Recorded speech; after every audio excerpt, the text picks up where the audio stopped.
Bismillah, Assalamualaikum warahmatullahi wabarakatuh. Alhamdulillahi wa kafa, wassalatu wassalamu ala nabil mustafa wa ala alihi wa sahbihi ahli sidiki wal wafa. Baik, Alhamdulillah kita berjumpa kembali di semester yang baru ini ya. Insya Allah kita memulai di semester ini membahas pembahasan yang menarik dan penting sekali ya di pembelajaran bahasa Arab kita ya, yaitu imtiyazat al-lughah al-arabiyyah ya. Kita akan membahas keunggulan-keunggulan bahasa Arab di antara bahasa-bahasa yang lain ya. Untuk membedah keunggulan bahasa Arab ya, dan cukup keunggulan bahasa Arab itu dipilih oleh Allah Ta'ala sebagai bahasanya Al-Quran ya. Dan mengapa Allah Ta'ala itu memilih bahasa Arab sebagai bahasa Al-Quran ya, ini kita akan bahas satu persatu pembahasan ini ya. Jadi bahwa Allah itu menurunkan Al-Quran dengan bahasa Arab sesuai dengan firman Allah dalam surat Yusuf ayat kedua, A'udzubillahi minasyaitonirrajim, Inna anzalnahu Qur'anan Arabiyyan la'allakum taqilun. Sesungguhnya kami menurunkan Al-Quran dengan bahasa Arab supaya kalian paham ya. Nah, pertanyaannya, kenapa Allah itu menurunkan Al-Quran dengan bahasa Arab? Kenapa pilih bahasa Arab di antara bahasa yang lain? Kenapa enggak bahasa Inggris? Kenapa enggak bahasa Yunani, bahasa Yahudi atau bahasa Indonesia ya? Kenapa bahasa Arab? Ya. Nah, pertanyaan ini dijawab oleh Ibnu Katsir rahimahullah taala dalam tafsirnya. Beliau menyampaikan bahwa li'anna lughatal arabi afsahul lughat. Alasan yang pertama, bahasa Arab itu adalah bahasa yang paling fasih ya. Fasih lafadznya ya. Lafadznya sesuai dengan maknanya ya. Juga jelas, itu adalah kefasihan dari bahasa Arab. Selanjutnya wa abyanuha, bahasa Arab itu adalah bahasa yang paling jelas.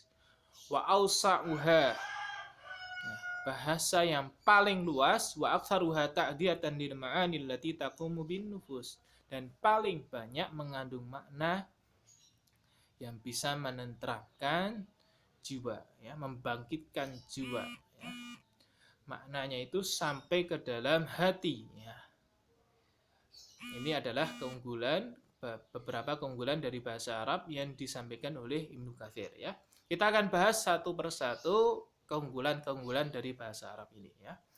Yang pertama, bahwa bahasa Arab adalah bahasa yang paling fasih, lughatul arabi afsahul lughat, dan juga sekalian bahasa Arab adalah bahasa yang paling mengandung makna menenteramkan jiwa ya. Nah, hal ini bisa kita contohkan dengan membaca beberapa ayat Al-Quran ya. Saya contohkan beberapa ayatnya, dua ayat ini ya. Jadi ketika Allah Ta'ala menggambarkan tentang neraka dan kengerian neraka ya, lafadznya itu sesuai dengan makna yang akan digambarkan ya. Allah berfirman, A'udzu billahi minasyaitonir rajim. Yauma yud'auna ila nari jahannam da'a. Ya.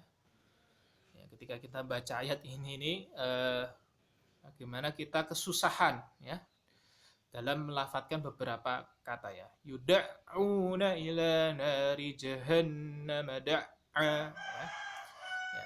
Hari ketika mereka didorong-dorong untuk masuk ke neraka. Ya. Ya. Lafadznya bagaimana ya, ketika kita membaca lafadznya ya, itu menggambarkan kengerian ya, bahwa besok ahli neraka akan didorong-dorong untuk masuk masuk neraka ya. Beda dengan ayat tentang surga ya, menggambarkan keindahan surga ya. Ayatnya contohnya, Innalil muttaqina mafaza hadaiqa wa a'naba wa kawa'ib atraba. Ya. Bagi orang yang bertakwa kemenangan. Hadaiqa wa a'naba, ya. Kebun-kebun dan juga anggur-anggur, ya, kebun-kebun anggur. Wa kawa'ib atraba, dan juga akan disiapkan, ya, bidadari yang cantik, ya, yang juga seperantara, ya. Nah, itu keindahan surga bisa bisa tergambarkan dengan lafadznya, ya, yang indah, ya.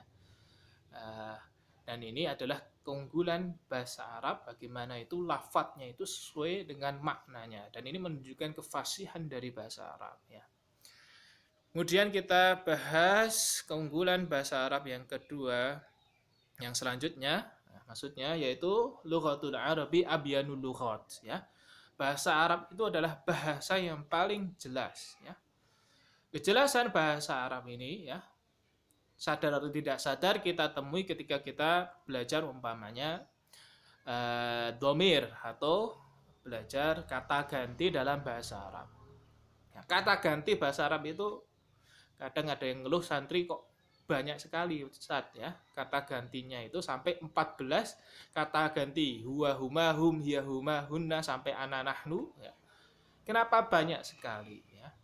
Nah, ini untuk kejelasan makna, kejelasan bahasa, ya. Kadang kalau kita dalam ilmu riwayat, ya, ilmu riwayat hadis, ya. Nah, itu kalau kata gantinya nggak jelas, ya. Nah, itu maksudnya apa gitu kan? Kadang anhu, anhuma, ya, anha, ya. Kadang seperti itu, ya. Ini berguna untuk ilmu riwayat dan untuk kejelasan maknanya, ya. Jadi kita jelas yang dimaksud itu apa, ya. Dia berdua, ya.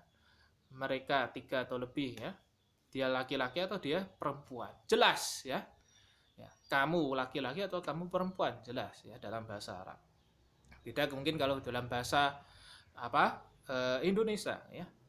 Kamu kesini, kamunya yang mana maksudnya? Kamu satu, ya. Kamu laki-laki atau kamu perempuan, ya. Ya, kalau dalam bahasa Arab lebih jelas karena domirnya banyak, ya. Dan lain sebagainya, ya. Contoh yang selanjutnya, kejelasan dari bahasa Arab di sini, ya. Di dalam Al-Qur'an ketika kita membaca surat At-Taubah itu, ya, ada lafaz yang berbunyi annallaha bari'um minal musyrikin wa rasuluh, ya. Bahwa sesungguhnya Allah berlepas diri dari orang-orang musyrik dan rasulnya, ya. Kalau kita terjemahkan secara letterlek seperti ini, ya. Tapi apakah maksudnya di sini, ya, Allah berlepas diri kepada orang musyrik dan juga berlepas diri dari rasulnya, ya. Apakah seperti itu maksudnya, ya? Nah, jadi yang bermasalah di sini wa rasuluh di sini, ya. Apakah rasuluh di sini adalah objek atau dia menjadi subjek pekerjaan, ya. Nah, ini kalau dalam bahasa Arab, ya, bisa terselesaikan ketika kita belajar i'rab, ya, yang dimana ilmu i'rab yang tidak ada di bahasa yang lain, ya. Kalau kita pakai kaidah bahasa Indonesia nggak nyampe, ya. Tapi kalau dengan bahasa Arab bisa, ya. Ya. Dan dijelaskan di sini wa rasuluh, ya. Harokat akhirnya dari rasul yaitu domah, yang berarti dia sebagai pelaku, ya. Maka di sini rasuluh juga ikut kepada Allah, ya. Kalau diartikan secara benar, ya, Allah dan Rasulnya berlepas diri dari orang-orang musyrik. Seperti itu, ya. Dan ini bisa terselesaikan dengan bahasa Arab, ya. Baik, langsung saja selanjutnya bahwa bahasa Arab adalah bahasa yang paling luas, ya. Keluasan dari bahasa Arab kita bisa lihat dari yang pertama kosakatanya, ya. Di sini ada perbandingan kosakata antar bahasa di dunia, ya. Bahasa yang paling banyak kosakatanya yaitu bahasa Arab, ya. Ada 12.302.912 kosakata, ya, luar biasa, ya. Kalau bahasa selanjutnya yang paling banyak bahasa Inggris, ya, 600.000. Bahasa Perancis 150.000 ya. Yang nomor 4 bahasa Rusia 130.000 kosakata ya. Nah, ini memang bahasa Arab itu kosakatanya itu sangat banyak ya. Kenapa banyak ya? Ya itu untuk umpamanya antum buat syair, buat puisi ya. Kalau kosakatanya banyak itu kita buat puisi lebih mudah ya. Makanya kalau syair bahasa Arab itu unggul ya. Bisa belakangnya sin semua, belakangnya zain semua ya, belakangnya dot semua ya, itu bisa ya karena kosakatanya itu banyak.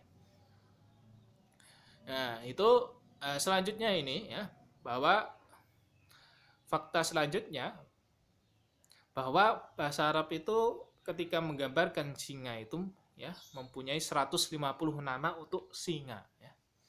Bahkan di dalam Abu Abdillah bin Khalawai ya, beliau menyebutkan bahwa beliau telah mengumpulkan 500 nama untuk singa ya. Ya, jadi dalam bahasa Arab itu ada singa kecil ya, shiblun ya. Ada singa yang besar macam-macam ya, asadun, namrun ya dan lain sebagainya, itu sampai 500. Nama ular ada 200 nama ular ya, luar biasa.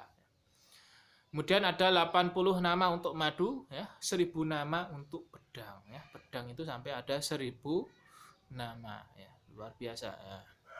Nah, ini luasan kosakata itu untuk bagaimana lebih jelas ya, maksudnya singa yang apa ya.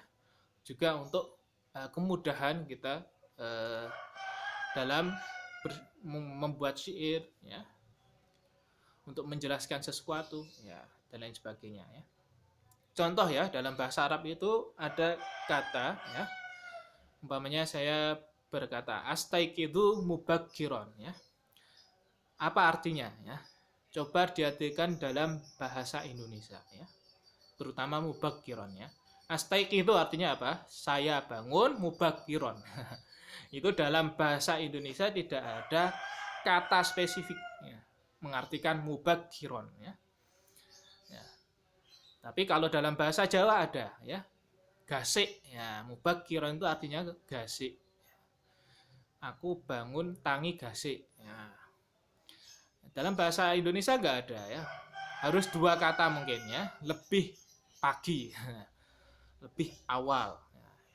Seperti itu ya. Jadi keluasan dari kosakata dari bahasa Arab, dan keluasan juga nanti ada keluasan tarkib, keluasan pembentukan kalimat dan lain sebagainya ya dari keluasan bahasa Arab ya.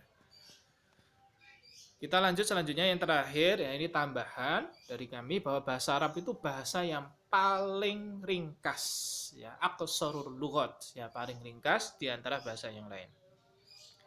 Ini bisa kita contohkan dengan penggalan ayat dalam Al-Quran ya, kata ini ya. Jadi bahasa Arab itu ringkas sekali ya. Satu penggalan segini ini bisa diartikan banyak kata ya. Fa'asqainakumuh ya. Nah, kalau kita coba artikan itu ya, satu penggalan seperti ini ya. Fa artinya maka, asqaina beri minum, nanya kami ya, kami beri minum, kum kamu, hu nya ya, dengannya ya. Satu penggalan segini saja bisa diartikan ya, sepanjang ini. Maka kami beri minum kamu dengannya. Fa'asqaina kumu ya. Luar biasa ya. Jadi ini bahwa bahasa Arab itu adalah selanjutnya bahasa yang paling ringkas ya. Makanya kalau kitab bahasa Arab itu diterjemahkan ya, satu jilid saja 500, umpamanya 500 halaman kitab berbahasa Arab diterjemahkan itu bisa 2 kali lipat ya, 1000 ya halaman ya, atau mungkin lebih ya. Itu karena keringkasan dari bahasa Arabnya. Baik, demikian untuk mengawali semester ini ya. Semoga kita terus semangat untuk belajar bahasa Arab ya. Karena bahasa Arab adalah bahasa Al-Quran, bahasa Arab adalah bahasanya Nabi SAW, beliau bercakap-cakap, bahasanya para sahabat, syiarnya agama Islam, ya, simbol dari agama Islam yang harus kita agungkan, kita muliakan, dan juga kita harus pelajari. Ya. Demikian kita tutup dengan hamdalah, hamdulillahirabbil alamin. Assalamualaikum warahmatullahi wabarakatuh.